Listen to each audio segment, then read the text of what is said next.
Hello, everyone. You're in the office with Joseph Skoda.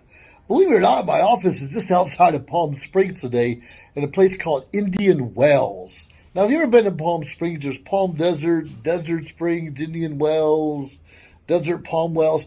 So many things. They're all related.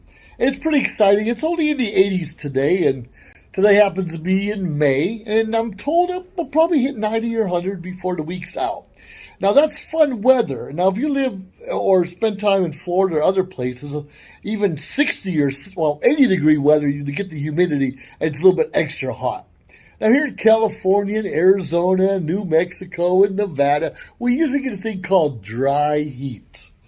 But hot is hot, regardless. I'm wearing a long-sleeve shirt right now, and I'm just outside of my hotel room. And it's a real nice resort, kind of a 5-star resort they put us into. And the reason I'm here this particular weekend is because the Department of California, which is where I live, California, Disabled American Veteran Convention, DAV Convention. A lot of fun, a lot of excitement, and most conventions are once or twice a year. Now, we had a midwinter one in January, and this is our annual one, and we're just getting them back in person. We've done in Reno and San Diego and San Francisco and Fresno and Sacramento, all kind of different places. And it's a lot of fun because you get to see people. In most cases, you only see once a year. So though I haven't seen a lot of these people in the last 2 or 3 years due to the pandemic and we weren't getting around or having in-person meetings, it's great to see them again because it's like we didn't miss a beat. We're still continuing leading our chapters, our DAV chapters. We're still doing things in the community. And many of us are involved in other veterans organizations or just other organizations in general that keep us connected. Now, what's so exciting about this particular convention?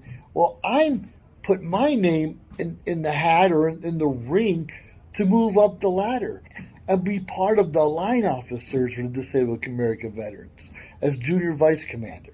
Now, I'm not going to talk any more about that right now because the election hasn't taken place yet, so I'll leave that part alone. But ever since I've got here, people are mentoring me, are giving me words of wisdom, quotes, things to look out for, people to look out for instance, and more importantly, make sure that I'm always setting a good example. Now, how many of us have been presidents of clubs or directors or a boss, a supervisor somewhere, maybe some kind of job or your own business, and you may say something or do something that kind of pushes people away. They kind of shy away from you. You might come across as distrustful. Not so trustworthy. How's that? Not so trustworthy. And we all do from time to time. Sometimes cussing may come out, and we all get angry sometimes, and someone will push us the wrong way, and it comes out on others, whether we mean it to or not. You understand, when we're in leadership, we're supposed to step up our game, be approachable, of course, but be a little bit beyond just the average Joe or person on the street who's not in that leadership position, at least not at that time. Now, one thing about this organization, so many others, I'm a Toastmaster. I'm also involved in the American Legion and other things out there, is there's always that past leadership that's always looking at you, making sure you measure up, making sure you can handle the heat, making sure you can handle yourself.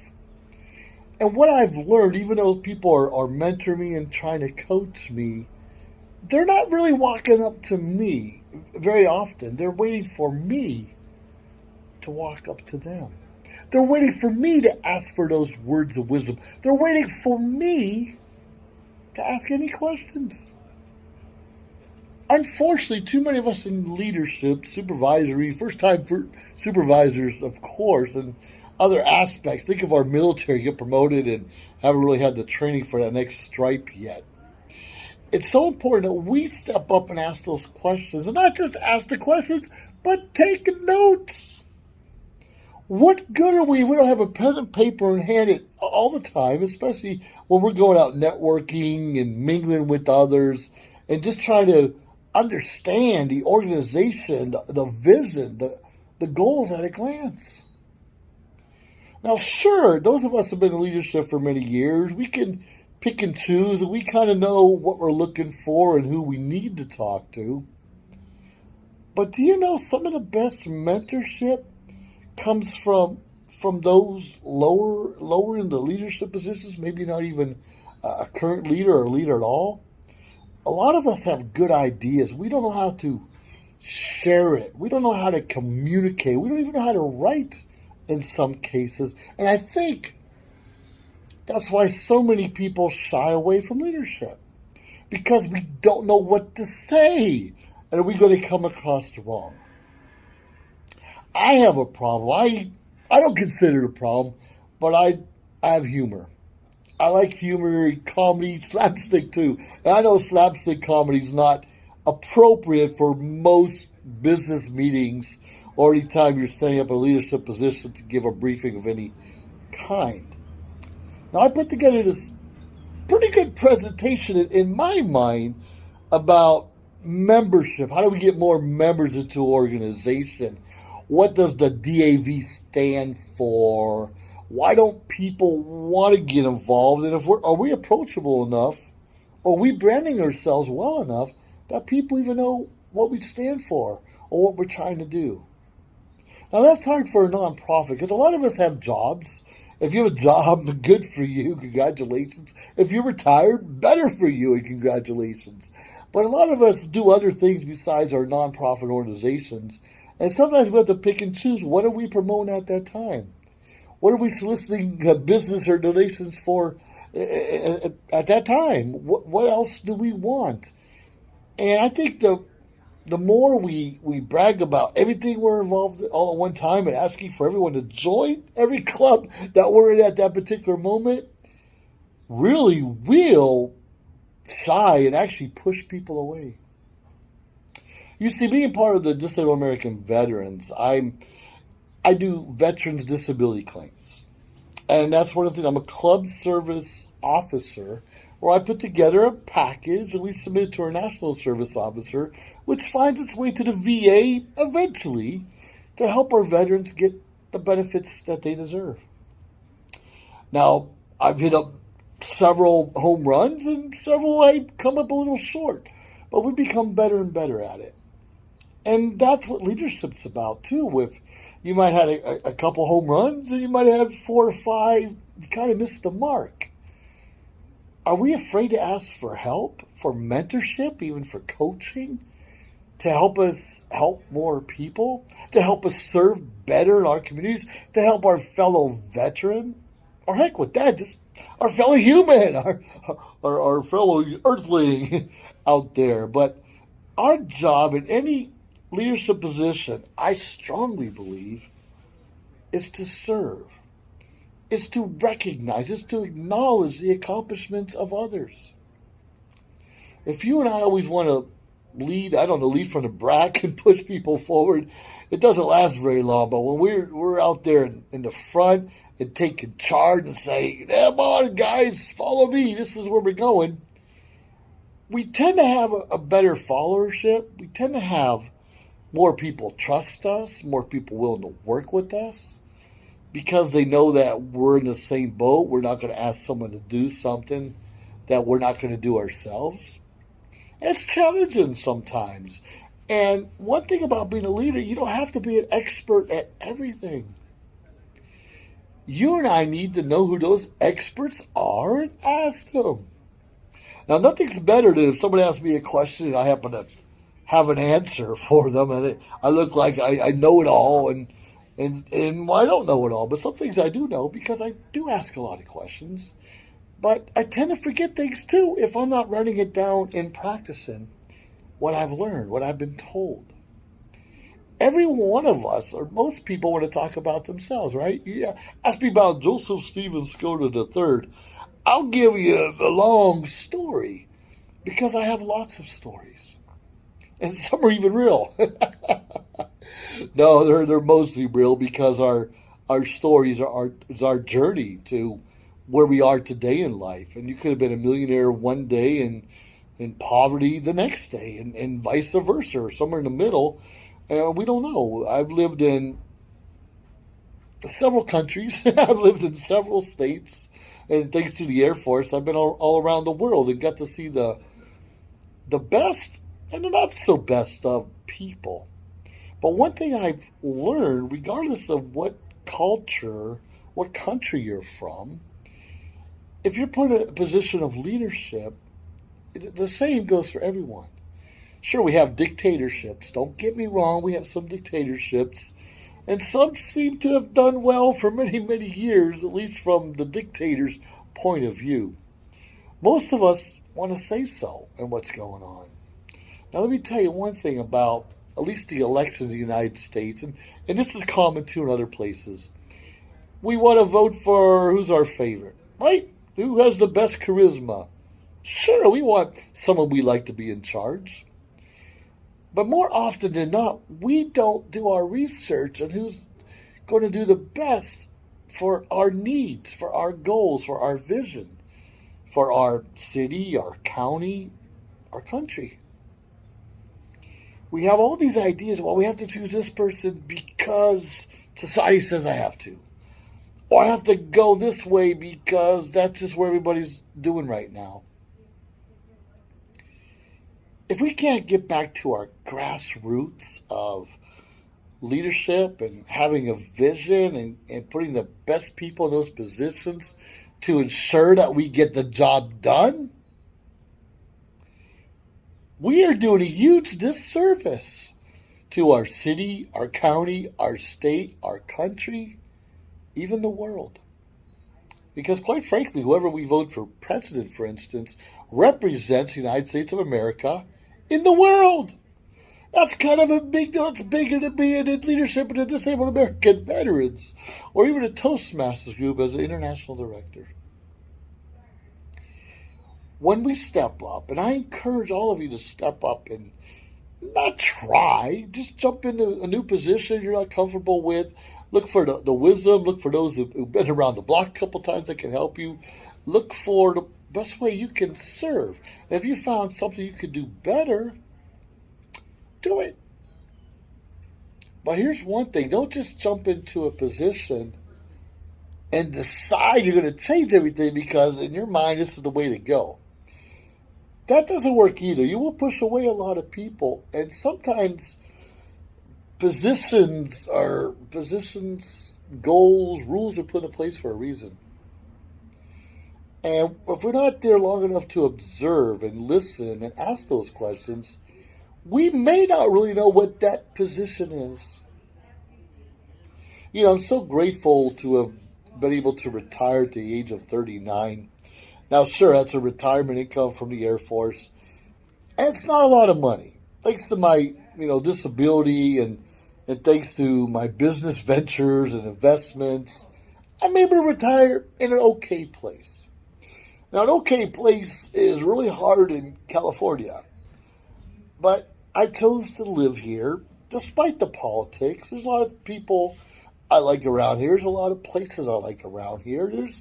It's a good way of life if you know how to get around and live within your means, of course. We have to live within our means.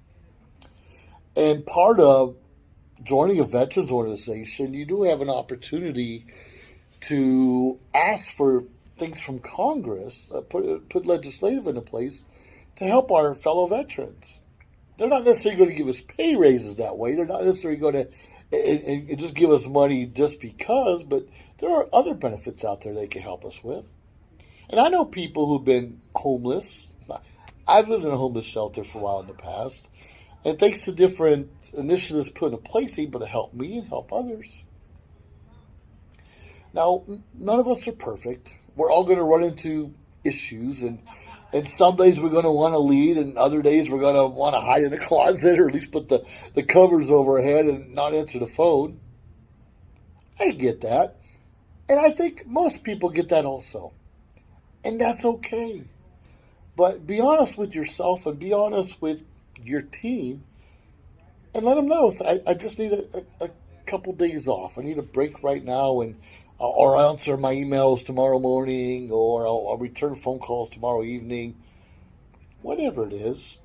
But when people don't know how you're feeling inside or or what challenges you face, how can they best serve with you? How can they best tell your other constituents what's really going on? You understand, we're in this together, and our time in leadership, even though it may seem it goes on and on and on, and it does in some cases, you're going to miss it when it's done. Our 15 minutes of fame, our 15 years of fame, can be over that quickly. And you're going to have to answer yourself one day, and maybe others, did I do all I can do? Did I truly make a difference? Do I matter? Do I matter? Now, being part of this veterans organization, I know we matter. We empower veterans, disabled veterans, to have a voice in the community, a voice in government, and more importantly, get them some of their needs filled. Help them get special help or medical treatment that they can't get anywhere else. Now, being parts of other organizations, the American Legion, the Veterans of Foreign Wars, the Vietnam, Veterans of America, and the Marine Corps League, and it goes on and on. There's a lot of great organizations out there. And we all have similar purposes, helping our veterans, and that is the bottom line. But in the DAV, we specialize a little bit in helping those disabled, those handicapped, those have illnesses and sicknesses. And in many cases, they're not visible to most of us. Some of it's blatant. You're in a wheelchair on crutches or missing a leg or an arm, and that's obviously you have a disability. But so many of us others, you really wouldn't know. Maybe talking to us, you can figure it out. But technically, you really wouldn't know what our issues are unless we let you know, unless we let you in on what's going on in our lives. But we all deserve and want to have that respect from others. We all still want to be participants in our society and still serving. And that's what I love about the disabled American veterans is we're still serving. We're still making a difference. We're still doing claims for veterans. We're still in the legislative process each and every year, each and every time Congress is in session, making recommendations, asking for things so we can better serve our veterans around us. And not those that have been veterans forever, but what about the ones going to get off of active duty in the very near future, who may be looking for employment of their own, ways to support their own family? They may be looking to go back to school. They may be looking for physical therapy the rest of their life for whatever ails them. And we all have things that ail us. Anyways, we all have to look for an outlet where we can serve. We can join a social media shows network organization like I'm part of. You can join GI Connections, which I'm part of. You can join the DAV, the American Legion, VFW, Toastmasters. You really want to have a voice? Toastmasters to give you the confidence to say what you mean to say in a matter that others can understand. Hey, we're not perfect, but we need to continuously serve, and it's okay to take a break when we need to take a break. But I'm wearing a long sleeve shirt in Palm Springs, and thankfully I'm in the shade, and I choose to be here. It was a 6-hour drive for me to be here, and worth every hour to get to this destination. How do you know something's worth it? When you're willing to invest time, money, talents to get there and be an active participant. Then you know you're on the right track. Anyways, those are my words of wisdom for today. Disabled American veterans, leadership, still serving, being all that you can be, and find a purpose to stay in the game. With that being said, I salute all of you fellow veterans out there and everything that you guys are doing to make this world a little better place, because quite frankly, we need one another. Have a great day. Joseph Skoda, over and out. Talk to you soon. Bye now. If you liked our show, please subscribe to our YouTube channel or find us on any social media platform, Instagram, of course, Facebook.